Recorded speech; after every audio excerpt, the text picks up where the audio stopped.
ठरलं. तर मग या मालिकेच्या आजच्या भागामध्ये सायली अर्जुनला म्हणते की पेनड्राईव्हवर नक्की डी हे नाव का असेल, त्या सुरेशच सरनेम. तर त्यावेळी अर्जुन म्हणतो सुरेशच सरनेम हे कदम आहे आणि सगळे डॉक्युमेंट आम्ही चेक केले आहेत, त्याचा आयडी प्रूफ पाहिला आहे. तर सायली म्हणते टोनीच आडनाव काय असू शकतं. तर त्यावेळी अर्जुन म्हणतो त्याचं काय आहे ते माहीत नाही, कदाचित त्या टोनीच आडनाव असू शकतं. तर सायली अंदाज व्यक्त करत म्हणते की मग कदाचित या सगळ्यामध्ये तिसरी व्यक्तीही असू शकते. म्हणजे बघा ना, सुरेश आणि टोनी यांच्याशी माझा कधीच संबंध आला नाही. मग या सगळ्यामध्ये तरी सुद्धा माझं नाव अगदी व्यवस्थित गोल गेला आहे. म्हणूनच मला असं वाटते की यामध्ये तिसरी व्यक्तीही असू शकते. अर्जुन म्हणतो शक्यता नाकारता येत नाही आणि आपल्याला या सगळ्याचा शोध घ्यायचा आहे. आता सायली आणि अर्जुन या विषयावर बोलत असतात. त्याचवेळी श्वेता त्या ठिकाणी येते आणि सायलीला विचारते येऊ का. सायली म्हणते ये ना. तर श्वेता म्हणते काही नाही, कल्पना मावशीने आठवण करून द्यायला सांगितली. तुम्हा दोघांना सोनोग्राफीसाठी जायचं आहे ना. तर सायली म्हणते हो, आता आम्ही जातच आहोत, आले मी फ्रेश होऊन येते, तोपर्यंत श्वेता आईंना सांग की आम्ही जातोय म्हणून. तर अर्जुन म्हणतो बरं ठीक आहे, मी सुद्धा तयार होतो. आता श्वेता तिथे असणारे कप घेण्यासाठी पुढे येते. अर्जुनचा मोबाईलही तिथे असतो. अर्जुनच्या मोबाईलमध्ये पेनड्राईव्हचा फोटो असतो. आता तो फोटो पाहण्यासाठी श्वेता पुढे येणार, परंतु त्याचवेळी अर्जुनला कॉल आलेला असतो आणि त्यामुळे श्वेताला त्या पेनड्राईव्हचा फोटोही दिसत नाही. श्वेताचा नाईलाज होतो. आता अर्जुन श्वेताला म्हणतो श्वेता जरा मोबाईल देतेस का. श्वेता अर्जुनचा मोबाईल देते आणि श्वेता तिथून निघून जात असते. अर्जुनला आलेला फोन अर्जुन रिसीव्ह करतो आणि त्यानंतर सायली आणि अर्जुन आता सोनोग्राफीसाठी बाहेर पडलेले असतात. आता सायलीचा कुठेच लक्ष लागत नसतो. अर्जुन सायलीला म्हणतो बायको, मला माहीत आहे तुझ्या डोक्यात सतत मानसी आणि इतर मुलींचा विचार आहे, परंतु या सगळ्यात आपण ही फेस अशीच वाया घालवायला नको. सायली म्हणते हो मला माहीत आहे. अर्जुन म्हणतो आपण मुलींसाठी प्रयत्न करतच आहोत, आपण कोणतीच गोष्ट सोडत नाही आहोत, अगदी व्यवस्थित प्रयत्न चालू आहेत आणि त्यांचा शोध घेता येईल. परंतु ही गोष्ट विसरून चालणार नाही की हे आपलं पहिलं बाळ आहे. ते पोटात असल्यापासून मोठं होईपर्यंत त्याच्या प्रत्येक गोष्टी, त्या प्रत्येक मोमेंट आपल्याला जपून ठेवायच्या आहेत, त्या गोष्टी अनुभवायच्या आहेत. अर्जुन सायलीला म्हणतो आपल्या बाळाला पुढे जाऊन असं वाटायला नको की आपल्या आई वडिलांसाठी आपण महत्त्वाचे नाही आहोत. तर सायली म्हणते नाही, असं कधीच होणार नाही. अहो मला तर माझ्या बाळाव्यतिरिक्त काहीच महत्त्वाचं नाहीये आणि तुम्ही जे बोलताय ते मला कळतंय. तुमचा मुद्दा मला पटतोय. या क्षणापासून मी या गोष्टीचा नक्कीच विचार करेन. आपल्या बाळाच्या बाबतीत आपला आनंद मी कमी होऊ देणार नाही. आता सायलीचा मूड फ्रेश करण्यासाठी अर्जुन सायलीला म्हणतो बरं बायको, मला एक सांग, आज आपण सोनोग्राफीसाठी जातोय ना, मग आज आपल्याला आपल्या बाळाचा चेहरा दिसेल ना, म्हणजे डोळे, नाक, कान इब्लूचे, गाल इब्लूचे, हातपाय सगळं दिसेल ना. सायली म्हणते स्पष्ट चेहरा तर दिसणार नाही, पण 7व्या महिन्याची सोनोग्राफी आहे म्हटल्यावर छोटे छोटे अवयव, हात पाय, नाक, कान हे सगळं काही दिसू शकतं. अर्जुन एवढा खुश होतो की त्याला काय बोलावं काहीच कळत नसतं. अर्जुन म्हणतो आज मला पहिल्यांदा आपलं बाळ पाहता येणार आहे. नेहमी काय प्रतिमा असत्या किंवा मम्मा तुझ्यासोबत यायची, परंतु आज मला ती संधी मिळाली आहे. आज माझ्या बाळाला मला पहिल्यांदा पाहता येणार फोटोमध्ये. तर सायली हसतच अर्जुनला म्हणते अहो त्याचा काही फोटो वगैरे पाहायला मिळणार नाहीये तुम्हाला. अर्जुन म्हणतो हा ते मला माहीत आहे, पण आज मला माझ्या बाळाला बघता तर येईल ना, मग एवढंच तर हव्य मला, असं म्हणत अर्जुन खूप खुश होतो. सायली अर्जुन हॉस्पिटलच्या दिशेने निघालेले असतात. आता सायलीला मनूच्या वयाच्या 2 मुली चालत जात असताना दिसतात सायलीला मनूचे क्षण आठवतात, त्यांचं अचानक गायब होणं आणि कुसुमताईंचा फोन येलो की मुली क्लासच्या तिथे उतरल्या होत्या पण त्या इथे आल्याच नाहीयेत. त्या दुकानात जाणार होत्या आणि मग येणार होत्या परंतु अजूनपर्यंत मुली आल्याच नाहीत, मुली सापडल्याच नाही. तर आता सायली अर्जुनला म्हणते, अहो या मुलींना आपण त्यांना जिथे जायचं आहे तिथे सोडूयात का, बघा ना आपल्या मनोच्या वयाच्या आहेत. अर्जुन म्हणतो तू म्हणशील तसं. आता अर्जुन गाडी थांबवतो. सायली त्यांना विचारते कुठे जायचंय तुम्हाला, तर त्या मुली सायलीला म्हणतात स्टेशनच्याच बाजूला आमचा क्लास आहे, आम्ही तिथेच जात आहोत. सायली म्हणते मग चला ना आम्ही तुम्हाला सोडतो. तर आता मुली एकमेकींकडे पाहू लागतात. अर्जुन म्हणतो टेन्शन घेऊ नका, आम्ही तुम्हाला सुखरूपच सोडणार आहोत. पण हो तुम्ही जर कम्फर्टेबल नसाल तर काही हरकत नाही. तर त्यावेळी त्या मुली विचार करतात आणि म्हणतात नाही हरकत नाही, आम्ही येतो तुमच्या सोबत. नाही तरी आम्हाला चालायला भरपूर वेळ जाईल असं म्हणतात. सायली त्यांना म्हणते मग बसा ना गाडीत. आता त्या दोन्ही मुली गाडीत बसतात. सायली त्यांना त्यांच्या क्लासच्या तिथे सोडायला जातात असते. आता जात असताना सायली त्यांच्या सोबत गप्पा मारते आणि त्यांना विचारते कोणत्या क्लासला जाता ग तुम्हीत. यावेळी त्या म्हणतात आमचा शिवणकामाचा क्लास असतो, विणकाम आणि भरतकामही तिथे शिकवलं जातं. आता सायलीला कुसुमताईंच बोलणं आठवतं. कुसुमताई म्हणतात अगं मनूचा जो शिवणकाम भरतकामचा क्लास आहे ना, तीच तिथेच मी बाकीच्या मुलींचंही नाव नोंदवलं आहे. आणि आता तर त्या क्लास शिकवणारा मॅडम म्हणतात की त्यांची कर्जतला पिकनिक जाणार आहे. आता सायली त्याच गोष्टीच्या विचारात असते आणि अर्जुन त्या मुलींशी गप्पा मारत असतो. आता मुली क्लासपर्यंत पोहोचलेल्या असतात. त्या मुली अर्जुनला म्हणतात दादा गाडी इथेच थांबव, याच बिल्डिंगमध्ये आमचा क्लास आहे. आता गाडीतून उतरल्यानंतर या मुली म्हणतात आम्ही येतो. हा थक्यू. तर सायली म्हणते हरकत नाही, पण नेहमी स्वतःची काळजी घ्या. आता त्या मुली तिथून निघून जातात. सायलीच्या चेहऱ्यावरचा आनंद पाहून अर्जुनही खुश होतो. सायलीला मनूची खूप आठवण येत असते. सायली म्हणू लागते या मुलींना पाहिल्यानंतर माझ्या मनूची आणि इतर मुलींची मला खूप आठवण येते.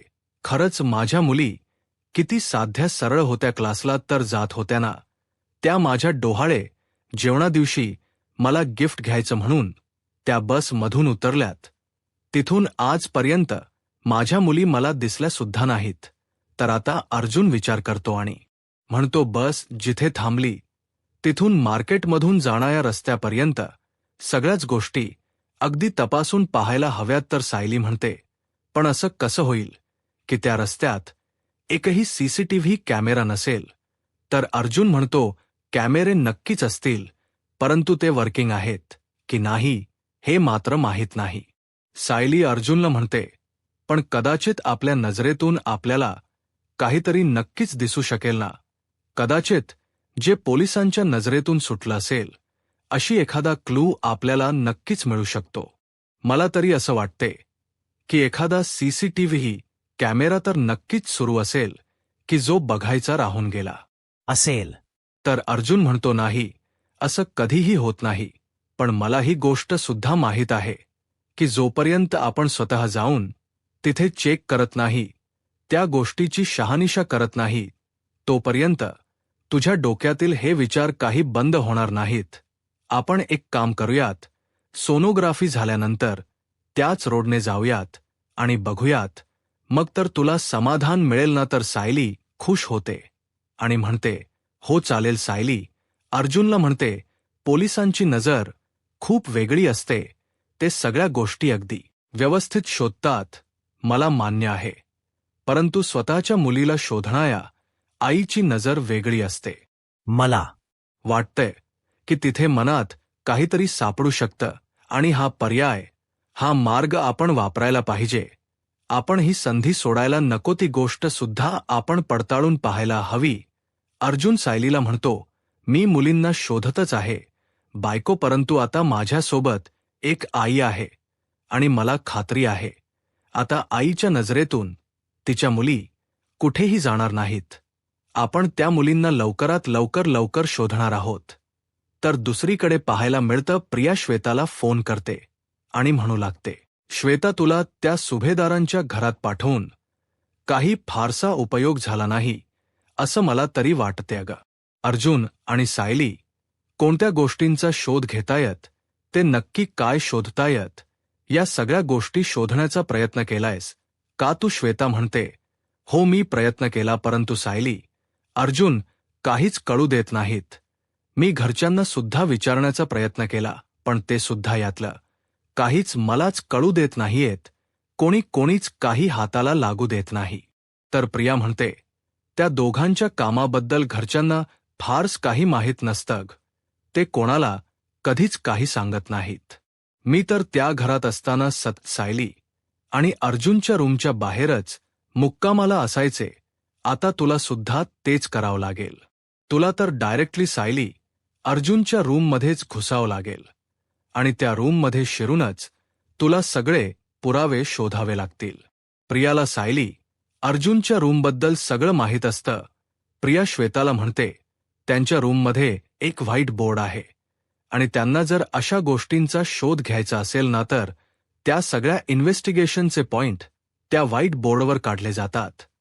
तू एक काम कर, तू व्हाईट बोर्ड शोध आणि हो त्यांच्या रूममध्ये कोणती फाईल वगैरे सापडते का बघ, आणि होत असो जर झालं तर त्या सगळ्याचे पुराव्यांचे फोटो काढून ठेवते. फोटो आपल्याला नक्कीच उपयोगाला येतील. त्या फोटोवरून आपल्याला थोडा तरी अंदाज येईल की ते नक्की कोणत्या गोष्टीचा शोध घेतात. इन्व्हेस्टिगेशन नक्की कोणत्या दिशेने चालू आहे. तर श्वेता आता प्रियाला म्हणते, मला इथे लहान बाळाला सांभाळायला ठेवलं आहे आणि त्या लहान बाळाची रूम आहे ना, ती इथे खाली आहे. मग मी सायली अर्जुनच्या रूममध्ये वरती कशी जाऊ शकते सांग ना? प्रिया श्वेताला म्हणते, मला नाही माहीत कसं जायचं, ते पण काही करायचं आणि तू आता शोधायचं जोपर्यंत आपल्याला कळत नाही की ते दोघे काय शोधत आहेत, तोपर्यंत आपला शोध थांबायला नको. तू काहीही कर आणि रूममध्ये ज्या हे सगळ्याचा शोध घे. मला माहीत आहे ते दोघेही मुलींचा शोध घेत असणार आणि हेच त्यांचं टार्गेट असणार, परंतु काही झालं तरी मुली त्यांच्या नजरेला सापडायला नको, मुली त्यांच्या हाताला लागायला नकोत. आता प्रिया पूर्णपणे घाबरून गेलेली असते, कारण सायली अर्जुन एकत्र आलेत की काय धमाका करू शकतात हे प्रियाने चांगलंच अनुभवलेलं असतं. घाबरतच प्रिया श्वेताला म्हणते, त्या जर मुली सापडल्या ना, तर मग आपण संपलो. तर प्रिया म्हणते, काही करून तू आत्ताच्या आतात त्यांच्या रूममध्ये ज्या. श्वेता म्हणते, हो मी काहीतरी करून, काहीतरी कारण काढून त्यांच्या रूममध्ये जाते आणि काही सापडलं तर नक्कीच त्या सगळ्याचे फोटो तुला पाठवेन. श्वेता म्हणते, मी सांगेन की गोलूच खेळणं वगैरे काहीतरी शोधते. तर प्रिया म्हणते, बरं असं काहीतरी कारण सांगून त्यांच्या रूममध्ये जा आणि हो लवकरात लवकर या सीमाच्या मोबाईलवर मला गुड न्यूज पाठव. श्वेता आता फोन ठेवते आणि लगेच ती तिच्या कामाला सुरुवातही करते. तर दुसरीकडे पाहायला मिळत सायली अर्जुन सिटी हॉस्पिटलमधून बाहेर पडलेले असतात. सायली अर्जुनशी बोलत म्हणते, घरी गेल्यानंतर सर्वजण रिपोर्ट मागतील, सर्वांना बाळाला पाहायचं असेल, परंतु त्या अगोदर आपल्याला मानसी आणि इतर मुलीच्या रस्त्यावर उतरल्यात त्या रोडवर जावं लागेल आणि शोधावं लागेल. चला आता सायली पाहते तर मागे कोणीच नसतं, कारण अर्जुन तर तिथेच उभा असतो. अर्जुनच्या हातात रिपोर्ट असतात आणि अर्जुन इतका खुश असतो की तो त्याच विचारांमध्ये हरवून गेलेला असतो. सायली आवाज देत म्हणते, अहो तू अर्जुनचा काही कुठे लक्ष नसतो, त्या सोनोग्राफीच्या रिपोर्टमध्येच तो हरवून गेलेला असतो. तो त्या फाईलवरून हात फिरवतो, कारण तो इतका खुश असतो, त्याला त्याचा आनंद कसा व्यक्त करावा काहीच कळत नसतं. सायली अर्जुनला भानावर आणते आणि विचारते, काय कुठे हरवलात? तर अर्जुन म्हणतो, आज सोनोग्राफीच्या वेळी तू पाहिलस का आपल्या बाळाला? ते आपलं बाळ होतं. आता अर्जुनचा आनंद पाहून सायली अर्जुनला म्हणते, तुम्ही पहिल्यांदा सोनोग्राफीला आलात ना म्हणून तुम्हाला असं वाटते. तर अर्जुन म्हणतो नाही, खरं तर मी पहिल्यांदा बाप होणार आहे ना म्हणून मला असं वाटते. आता अर्जुन सायलीला त्या बाकावर बसवतो आणि म्हणतो, ये मी तुला दाखवतो असं म्हणत सोनोग्राफीचा रिपोर्ट दाखवत त्यातील बाळाचा फोटो दाखवत म्हणतो, हे बघ, हे बघ डोळे, हे बघ गाल, हे बघ नाक, हे बघ छोटूसे कान आणि हे बघ हात पाय. आता मात्र अर्जुन इतका एक्साइटेड असतो आणि त्याच्या चेहऱ्यावरचा आनंद पाहून सायलीलाही हसायला येतं. तर अर्जुन सायलीला म्हणतो, तू हसू नकोस ना. आता आजूबाजूचे सगळे लोक त्या दोघांकडे पाहत असतात. तर अर्जुन मात्र त्या बाळाच्या फोटोमध्येच हरवून गेलेला असतो. अर्जुन म्हणतो, नाक बघ ना, अगदी माझ्यासारखा आहे, पण गाल गाल तुझ्यासारखे आहेत. आता सायली सगळीकडे पाहते तर सगळीच लोक त्यांच्या गोल उभी असतात आणि त्या दोघांकडे पाहत असतात. इथे मात्र अर्जुन बाळाच वर्णन करत सायलीला म्हणतो, चेहरा पण गोल दिसतोय, म्हणजे बाळ माझ्यासारखं नाही तर तुझ्यासारखं जास्त दिसू शकणार आहे असं मला तरी वाटते. बाळ तुझ्यासारखंच दिसणार आहे का? अर्जुनचे काही प्रश्न संपत नसतात आणि तो त्या फोटोमध्येच हरवून गेलेला असतो. सायलीला काय करावं काहीच कळत नसतं, कारण आजूबाजूचे सगळेच जण त्या दोघांकडे पाहत असतात. सायली अर्जुनला म्हणते, अहो बघा ना, सर्वजण आपल्याकडे बघतात. अर्जुन म्हणतो, बघू देत ना, तू माझ्याकडे बघ, या फोटोकडे बघ, आपल्या बाळाकडे बघ ना. अगं हे आपलं बाळ आहे असं म्हणत अर्जुन फक्त बाळामध्ये हरवून गेलेला असतो.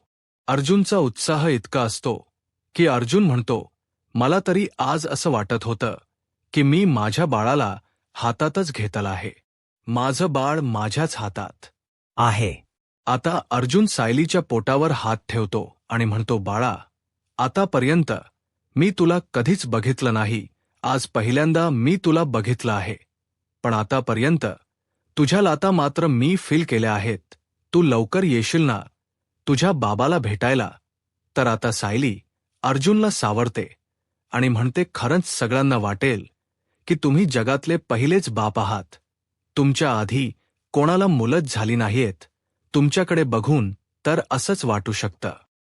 असं म्हणत सायली खूप हसत असते. आता सायलीच्या चेहऱ्यावरच ते हसू पाहून अर्जुन सायलीला म्हणतो, आज कितीतरी दिवसानंतर तुझ्या चेहऱ्यावरच मी हे हसू पाहिलं आहे. तुझ्या चेहऱ्यावरचा हा निखळ आनंद मी पाहिला आहे. बायको, मला माहीत आहे तुला मुलीच टेन्शन आहे, पण हे टेन्शन मला लवकरात लवकर दूर करायचं आहे. पण आतमध्ये डॉक्टर काय म्हणाले पाहिलेस ना, की तू जितकी खुश राहशील, जितकी आनंदी राहशील, तेवढंच आपलं बाळ हेल्दी आणि आनंदी असेल. त्यामुळे तुला खुश राहणं, आनंदात राहणं खूप गरजेचं आहे. अर्जुन सायलीला म्हणतो, सो आता तू खुश राहशील ना, तू आनंदी असशील ना, प्रॉमिस? तर सायली प्रॉमिस करते. सायलीचा चेहऱ्यावरचा आनंद हा कितीतरी दिवसानंतर परत आलेला असतो आणि ते पाहूनच अर्जुनही खूप खुश होतो. तर दुसरीकडे सुभेदारांच्या घरी आपल्याला पाहायला मिळतं सर्वांची नजर चुकवत आता श्वेता सायली अर्जुनच्या रूममध्ये आलेली असते आणि आता प्रियाने सांगितल्याप्रमाणे व्हाईट बोर्ड चेक करण्याचा प्रयत्न करत असते. पण सायली अर्जुन जाताना तो बोर्ड पूर्णपणे क्लीन करून गेलेले असतात. श्वेता म्हणते, नक्कीच त्यांनी या बोर्डवर मुलींच्या तस्करीबद्दल लिहिलं असणार, परंतु ते सगळं काही पुसून टाकायला मात्र विसरले नाहीत. श्वेता खूप चिडलेली असते. तर दुसरीकडे पाहायला मिळतं प्रतिमा, आत्या आणि कल्पनाताई दोघेही बागकाम करत असतात. तर त्यावेळी कल्पनाताई प्रतिमा आत्यांना म्हणतात, प्रतिमा, अग सायलीला मी जे गर्भसंस्काराचं पुस्तक आणलं आहे ना, त्यातील एक पान आपणच तिला रोज वाचून दाखवायला हवं. तर प्रतिमा आत्या म्हणतात, हो प्रतापने योगाची जबाबदारी स्वीकारली आहे ना, मग आता तेलाच हे काम सांगायचं. तर त्यावेळी प्रतिमा आत्यांना मानेचा थोडा त्रास होत असतो. तर कल्पनाताई प्रतिमा त्यांना विचारतात, काय मान जरा अवघडल्यासारखी झाली आहे का? तर प्रतिमा आत्या म्हणतात, हो का, मघापासून थोडी दुखते सुद्धा आहे. तुझ्याकडे बाम किंवा स्प्रे वगैरे आहे का? तर कल्पनाताई म्हणतात हो आहे. कालच अर्जुन सायलीसाठी घेऊन गेला होता. थांब मी घेऊन येते असं म्हणत आता कल्पनाताई सायली अर्जुनच्या रूमच्या दिशेने यायला निघालेले असतात. तर दुसरीकडे श्वेता आता त्यांच्या रूममध्ये काय सापडतं का हे शोधत असते. आता श्वेता शोध घेत असताना फाईल शोधत असते. तर त्याचवेळी आता श्वेताच्या हाती एक फाईल लागलेली असते. तर दुसरीकडे पाहायला मिळतं सायली अर्जुन आता त्या रोडने आलेले असतात. तर सायली अर्जुनला ते ठिकाण दाखवत म्हणते, ते बघा तेच घर आहे की ज्या घरामध्ये आपली मुलं क्लासला येत होती. मग या रोडवर कुठेतरी सीसीटीव्ही कॅमेरा असेलच ना. तर अर्जुन म्हणतो हो काहीतरी आपण शोधण्याचा प्रयत्न करू असं म्हणत सायली अर्जुन आता तिथे आसपासच्या परिसरात काही सापडतं का हे पाहण्याचा प्रयत्न करत असतात. आता अर्जुनच्या नजरेस एक कॅमेरा पडतो. अर्जुन म्हणतो तो बघ कॅमेरा, परंतु तोही फोडून ठेवला आहे.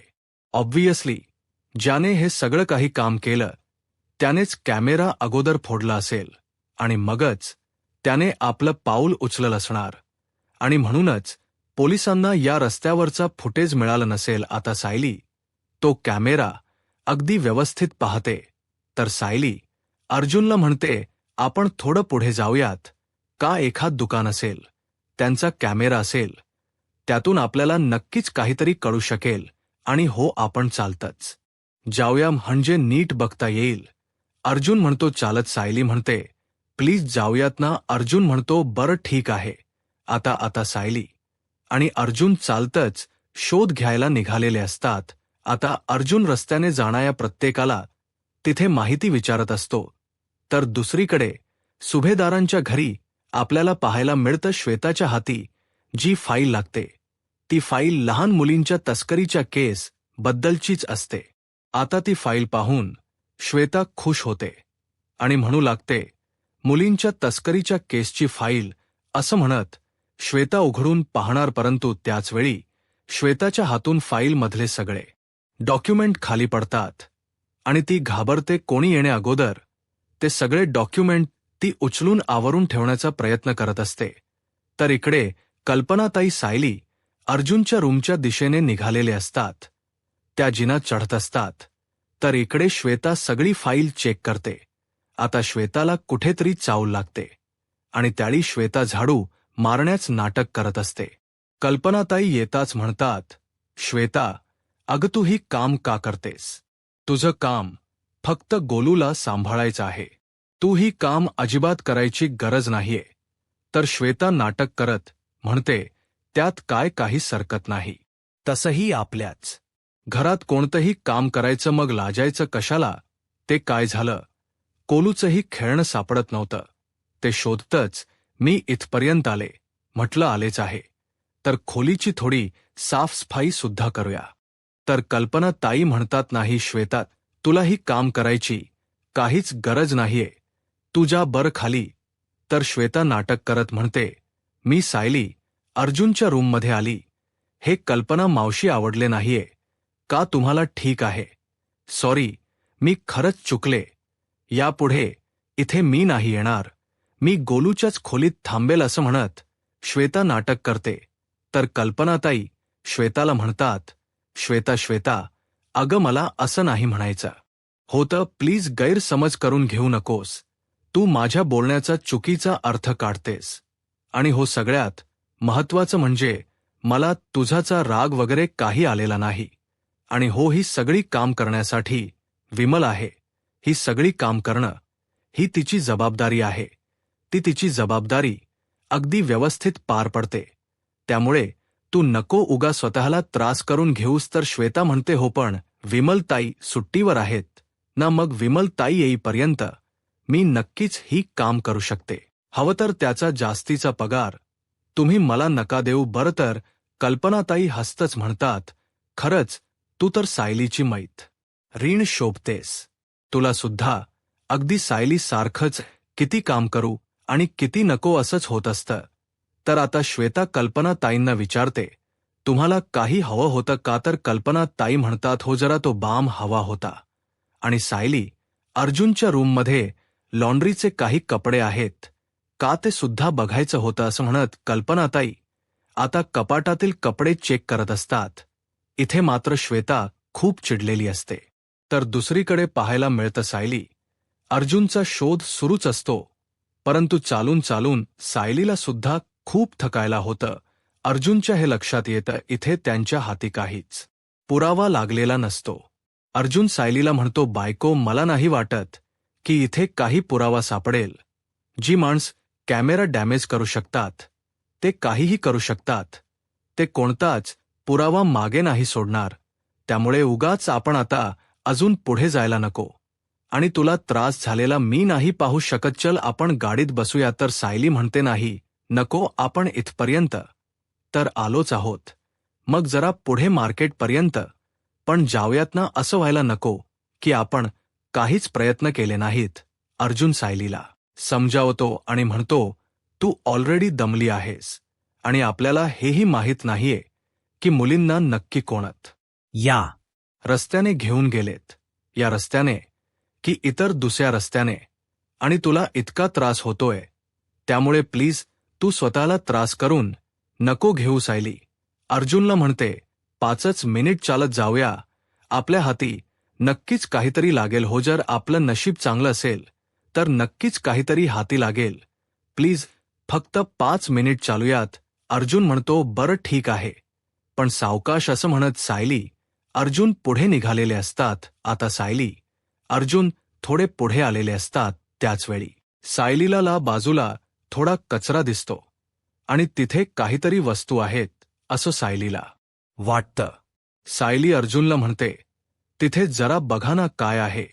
अर्जुन म्हणतो, कचरा आहे. सायली म्हणते, नाही, काहीतरी वेगळं आहे. तुम्ही जरा चेक करा बरं. आता अर्जुन पाहतो तर त्याला तिथे एक सॅक सापडते, एक बॅग सापडते. सायली अर्जुनला म्हणते, ही बॅग तर दिव्याची आहे. अर्जुन म्हणतो, तुला कन्फर्म माहीत आहे का? तर सायली म्हणते, 100% ही बॅग दिव्याचीच आहे. आता ज्यावेळी बॅग खोलून पाहतात तर त्यामध्ये कॅप आणि बॉटलही असते आणि नोटबुकही असते. तर सायली म्हणते, हे सगळं साहित्य दिव्याच आहे. तर अर्जुन म्हणतो, म्हणजे 100 मुलींना याच रोडवरून घेऊन गेले आहेत. आता अर्जुनला इन्स्पेक्टर सावंत यांचा फोन आलेला असतो. इन्स्पेक्टर सावंत अर्जुनला म्हणतात, एक गुड न्यूज आहे. पेनड्राईव्हचा पासवर्ड क्रॅक झाला आहे. त्यामुळे आपल्याला लवकरच आता त्यातील डेटाही कळणार आहे. आम्ही चेक करतच आहोत. तर अर्जुन म्हणतो, ग्रेट न्यूज, खरंच खूप छान काम केलेत तुम्ही. आणि हो, मी सुद्धा तुम्हाला एक न्यूज देतोय. आम्ही आता ज्या ठिकाणी आलो होतो म्हणजे सायली आणि मी चेक करण्यासाठी आलो होतो, तर ज्या मुली किडनप झाली आहेत त्यातील एका मुलीची आम्हाला बॅग सापडली आहे. तर आता इन्स्पेक्टर सावंत म्हणतात, हा तर महत्त्वाचा पॉइंट आहे. परंतु इन्स्पेक्टर निकम यांच्या नजरेतून हा सुटलाच कसा? अर्जुन म्हणतो, इथे भरपूर कचरा आहे आणि त्या कच्यातच ही बॅग होती. इन्स्पेक्टर निकम यांना कळालं नसेल की ही बॅग नक्की कोणाची आहे आणि म्हणून त्यांनी घेतली नाही. पण सायली इथे असल्यामुळे आपल्याला ती गोष्ट कळाली. तर इन्स्पेक्टर सावंत म्हणतात, बरं ठीक आहे, काही वेळातच मी तुमच्याशी बोलण्यासाठी आणि डेटा दाखवण्यासाठी येईलच. अर्जुन म्हणतो, तुम्ही एक काम करा, तुम्ही खरीच या, आपण निवांत बसून बोलू. असं म्हणत अर्जुन फोन ठेवतो. सायली विचारते, काय झालंय? तर अर्जुन म्हणतो की आता आपल्याला त्या पेनड्राईव्हचा पासवर्डही कळाला आहे रे. आता लवकरच त्या पेनड्राईव्ह काय असेल हे आपल्याला कळेल.